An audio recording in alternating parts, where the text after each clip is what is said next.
So do you ever see the marketing materials and the trailers and such for a game? You go out and you buy it and it's not the same. Not necessarily in a bad way, but it is not what was marketed to you. Well, I felt that way with Code Vein, and so here I am to talk about it. Let's have a chat.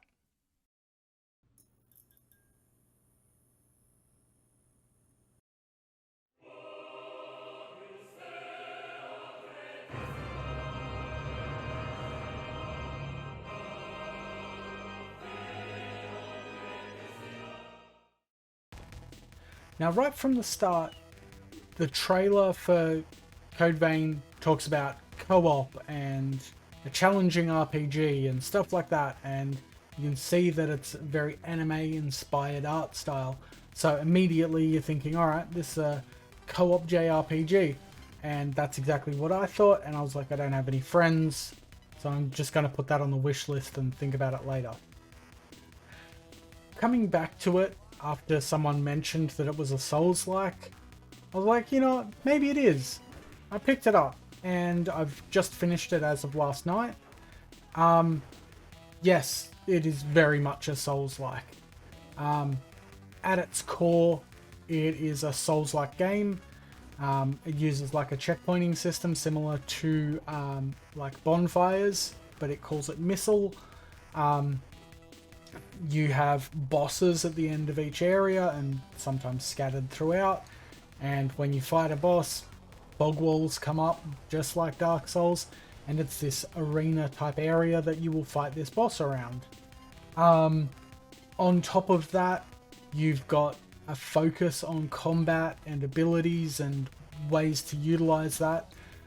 There are some really unique concepts that Code Vein have added to make it different. It's not just, you know, Weeb Souls. Like, it's not just an anime-inspired Dark Souls game, because ultimately Dark Souls is sort of anime-inspired.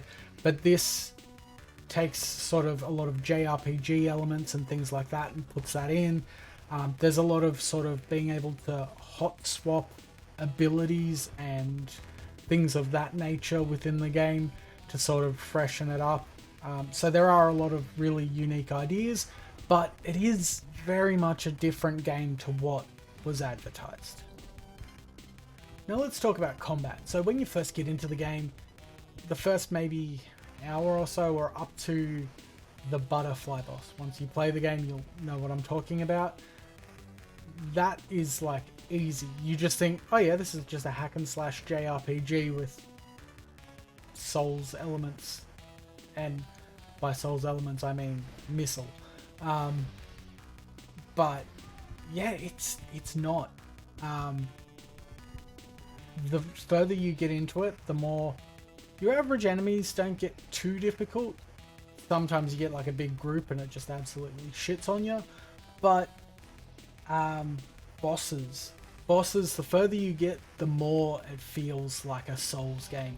Especially the final boss. If you ever get to that point, you'll understand. Yeah, it's a very different experience to what I was told, but it is a really cool, unique Souls-like experience. So if you're into like a challenging sort of JRPG Souls-like fusion, definitely go check out Code Vein.